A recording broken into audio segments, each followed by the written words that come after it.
Hey nerds, Farmer Jesse here. Welcome to Growers Daily, your daily dose of ecological farming insight. It is Friday, December 13th, 2024. Wow, is it really the 13th?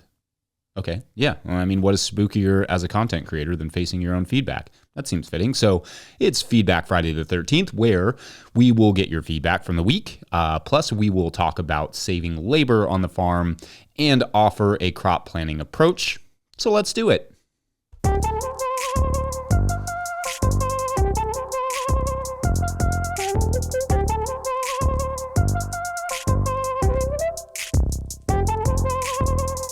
All right, so we made it to Friday, which is usually the case, but you know what we also have done, team? We made it to the 50th episode of this show. What's wild about that is, one, you all haven't made me stop yet, so that's neat. But two, I just did a word count on the notes I have that I've used for this show up until this point, and it's over 70,000 words. To put that in context, that's the equivalent of a 280-page book. So effectively, at that pace, this show is a free audiobook every 3 months, which is pretty cool. Anyway, I appreciate you all listening, and it looks like we may be able to bring on a producer by the spring at the rate we're growing on the Patreon page and in general. So that's awesome. If you are in the central Kentucky area already and have some audio visual experience, be on the lookout because we will be posting the job in the new year at some point. That will enable me to do more with this show and also more on my farm to talk about for the show, because right now it's all me pumping out free audiobooks like you do. Speaking of books, but of the currently non-audio variety, Dan Brisebois' book, The Seed Farmer, has officially arrived, and it is so cool. There are just a million pictures in here, too. I can't even imagine the amount of organization it took to really get this thing together. So props to Dan, and congratulations to him. And pick up a copy of The Seed Farmer from no-tillgrowers.com to support our work. It's double cool. All right, so it's Friday, and that means we take a look back at the week and hear what you all have to say on the various topics of conversation. On Monday, we discussed a few things, from the lack of science around KNF and biodynamics and Jadam to also watermelon profitability. And I really liked this comment from Patreon member Tom Beatty, who said, quote, just listened to the watermelon financial feasibility discussion in the December 9th show and had to come here to say that I absolutely hunger for that type of information. So thank you. I find that most of the questions floating around in my head while listening to your podcast network deal with the dollars and cents of the business being featured. How much does a composter need to make from tipping fees? What is the correct crop layout, succession, and timing for a farmer to maximize profits from his property? How do these businesses find customers? How do they find raw inputs? I'm sure it's because I'm absolutely eaten up with the idea of somehow starting an agricultural or ag-adjacent business, and this information seems hardest to come by. So again, thank you for including it in the show, and know that when you're wondering, is this interesting to anyone? The answer is yes. It's interesting to me, end quote. Yeah, thanks, Tom, and very good to know, and I certainly had some good feedback to that extent on that episode. Now, I can't turn every subject into dollars and cents without making this thing a slog to listen to, but it is good to know that I can include more of it without kicking off nap time prematurely for everyone. In fact, naps were part of the talk on Tuesdays, and obviously I'm getting better at segues after 50 episodes, but naps were part of the topic on Tuesday, as was the idea and history of daylight saving. Read through those comments. It's very interesting because people really are divided. Some prefer daylight saving and some prefer standard time. Some feel like, love it or hate it, the time change is the only rational option. One comment I like was from YouTube user SCW6G, probably not their real name, who wrote, quote, let's remember that 2 U.S. states at least don't subscribe to daylight saving time at all, Arizona and Hawaii. And this person says they were born and raised in Hawaii and now live in Arizona themselves, never moving the clocks any kind of way.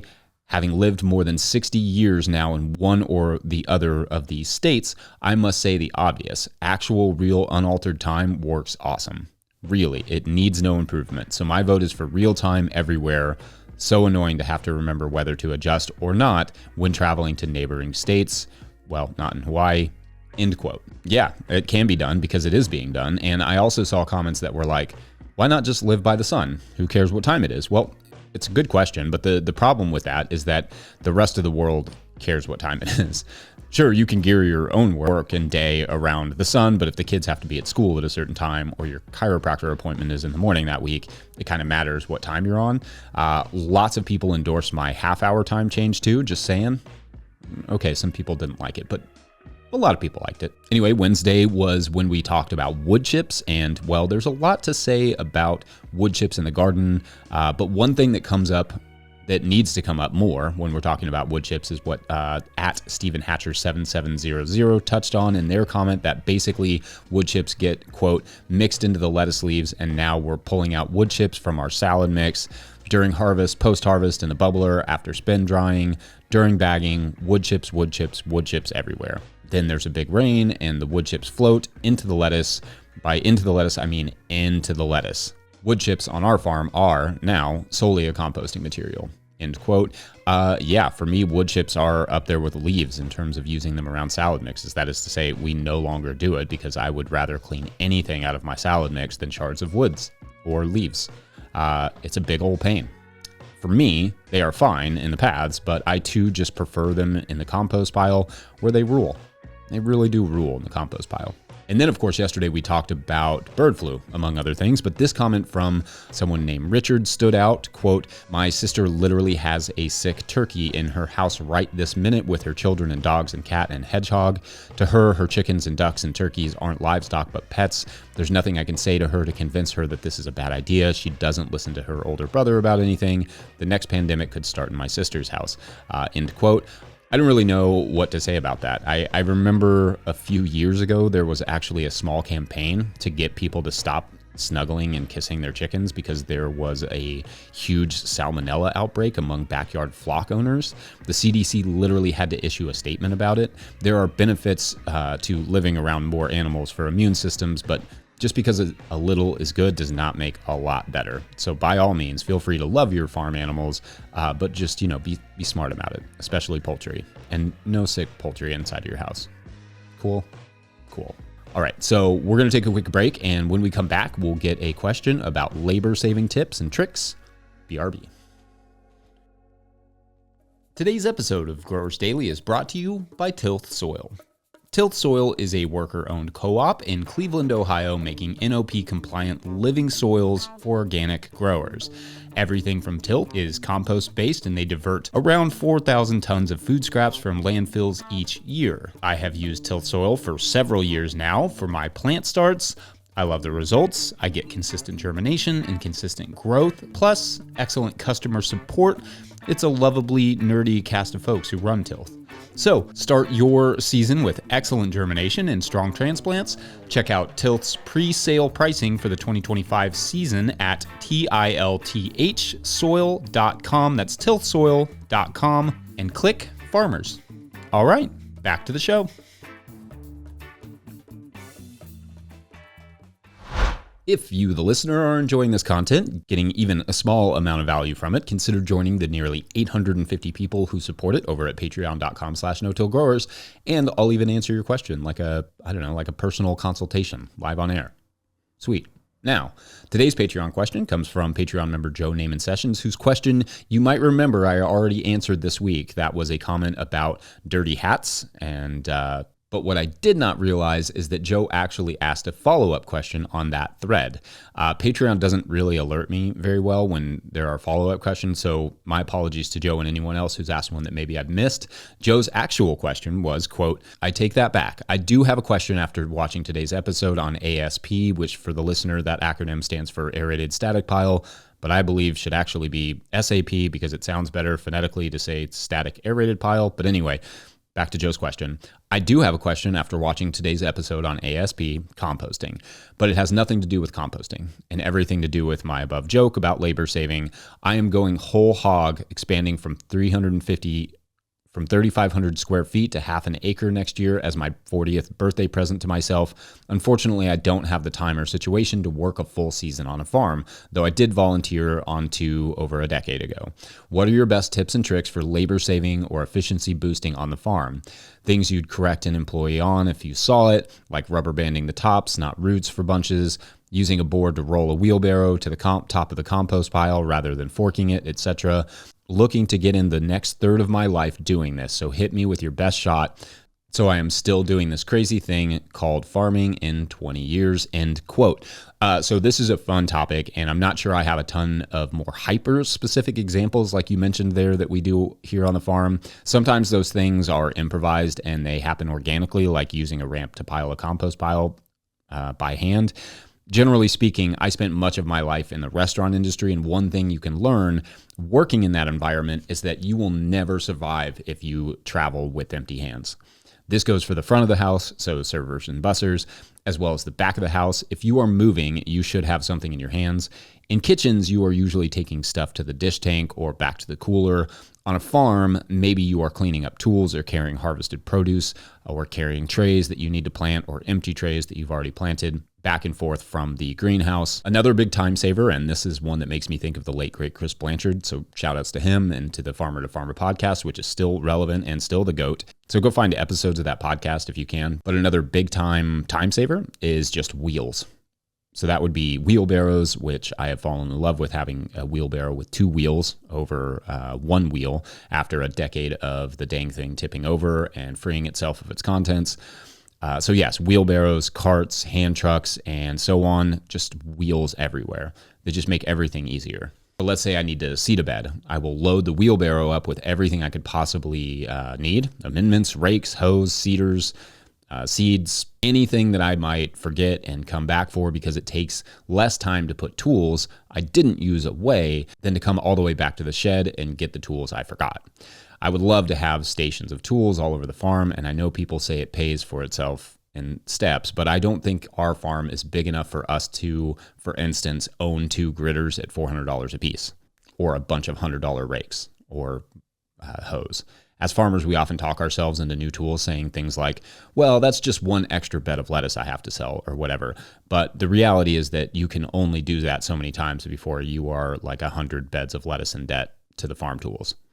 Anyway, if you can place your tools closer to where you need them so you never have to travel far, that's great. That's ideal maybe. Otherwise, the wheelbarrow works for me. One of the things I think permaculture has done well is nailed down farm design and layout, which an efficiently designed farm can play a major role in saving time and energy.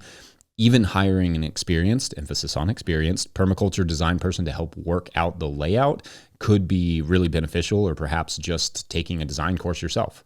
There's probably a clever phrase for how much time that taking time to make a good plan can save you, because what I just said was not it. That was very clumsy. But sometimes just taking the requisite time to lay out your day and your week, just exactly your plan for what you're going to do, can save a lot of time wandering around, wondering what you should be working on in that moment. Make a list and stick to the list. You will never get everything done on a farm anyway, but you will also never get anything done if you were just trying to do everything. Still not a great phase, but you get the idea. In soccer coaching, we call it squirrel coaching, where you are just always trying to work on the things that you see the players not doing well that week or that previous game, instead of working towards a specific goal throughout the length of the season. Same sort of thing applies to farming. Don't squirrel farm. Set a plan, prioritize harvesting and planting, go from there. I've said this before, but I think I first heard it from maybe J.M. Fortier and Madeleine Desroches, who said, give yourself a time you have to be done by every day. Like, basically, I stop at X hour every single day, which for us is like 4 p.m. Give yourself a set number of hours to do your farm work in. Nothing will light a flame under you and force you to root out inefficiencies quite like time limits. I mean, just watch Lego Masters. They get an epic Lego project done in 8 or 10 hours or whatever because that's the amount of time that they have, not because that's the amount of time it would normally take. Can you tell I have kids? I have kids, but also Will Arnett rules. It show's great. Anyway, I hope that got the wheels turning, literally and figuratively, I suppose. I'll share more specific time savers as they come up, of course. All right, one more quick show nap, and then when we come back, a simple crop planting strategy. Be right back.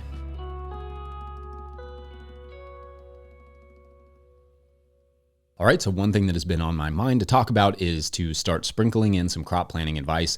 And so I thought I would give the best piece of advice I received as a new grower that helped a lot, especially when we were doing a CSA. Basically, Let's say that next year you hope to do 20 or 30 weeks of either CSA shares or the farmer's market, but it could also just be 20 or 30 weeks of what you hope to harvest for your family. Doesn't matter the goal. It's the same approach. Start by making a reasonable list of what you would like each of those weeks. So for instance, let's say that the week of July 7th, that's a Monday in 2025, I would like to have the following crops: white onions, cherry tomatoes, lettuce, potatoes, peppers, cilantro, garlic, and yellow summer squash. Okay, that's a nice summer market table or CSA share for July here in Kentucky. CSA just meaning a farm subscription where customers get a share of your produce every week for a given period of time. And 8 to 10 items is usually what we would go for, but CSA design is a whole other conversation, so we'll save that. But I would start by working my way back on each of those crops and figure out what date I would need to plant each one. I will do a segment soon on understanding days to maturity and how to know when to plant what, but it's obviously good to ultimately put all of this in a spreadsheet so you can continuously dial it in over the years. I would figure out when I needed to plant everything that I wanted to be harvesting by that date, working backwards from each week. I would then figure out how much of each crop I wanted to have available. So let's say I want to have, well, let's do an easy one to start. Let's say I want to have 2 large white onions for that week per share, and I have 50 CSA shares. I will need to have 100 onions for each week, 2 onions per share times 50 shares. Remember though, that's just for a single week. So you will have to do this for every week and every crop. And maybe in the end, you see that you want to have white onions for a total of 5 weeks, meaning you will need 500 white onions at least by that period. So you will set aside space to grow at least 500 onions. And of course, if all you have space for is 400 large white onions, then you change your plan accordingly. And then that part of your crop plan is done. I also love to have extra storage crops like potatoes, onions, shallots, and garlic, just in case one of my planned crops doesn't work out. And pro tip, you can generally find yields in seed catalogs, and that's a great starting point. Just start with those and then adjust once you have your own numbers. They won't always be accurate, so account for that a little bit of extra loss for the first couple of years. Now, I've said this before, but some crops like zucchini and squash will start coming and not stop coming. It's like that Bare Naked Lady song, but instead of the years, it's zucchini. But anyway, be prepared to have a plan to break up those harvests with something else so as not to overwhelm customers, like just squash every week for 8 weeks, but also have a plan of where you are going to send that extra squash on those weeks you don't need it. For us, we always did 2 weeks of squash, 2 weeks off, 2 weeks of squash, 2 weeks off, and then we go to a different crop. Maybe a different kind of crop, squash, maybe zucchini, maybe patty pan, something like that. Again, just take notes and don't expect to knock it out of the park your first few seasons. Maybe as I get my plan together for next season, I can start sharing that with you Patreon folks, because it will be a new plan for a new season, which is going to be part of my big Christmas week break. That's what I'm going to be doing, is working on my garden plan. Anyway, I'm going to leave it there for now. Let me know your favorite crop planting tricks, and I wish you all a happy weekend. Pick up a copy of the Living Soil Handbook or The Seed Farmer. Shouts to Dan Brisebois at no-tillgrowers.com to support our work. Huge shouts to Willie Breeding for the theme music and the team at No Till Growers, and to everyone who makes music for Epidemic Sound. Really appreciate you all.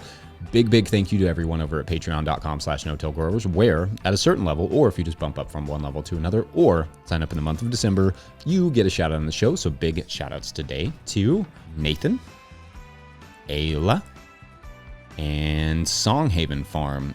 This group was out on a private helicopter ride, and they were over, they were in Missouri, and the helicopter ran out of fuel, and they were able to land it safely. But then they realized, like, oh man, we are like stuck in the woods. And they were there for several hours before somebody was like, oh wait, never mind, we have cell phones. I mean, it was a little anticlimactic, but I think the camera work really made this particular story stand out. It's very compelling. Otherwise, have a great weekend. Thanks for watching. We'll see you Monday.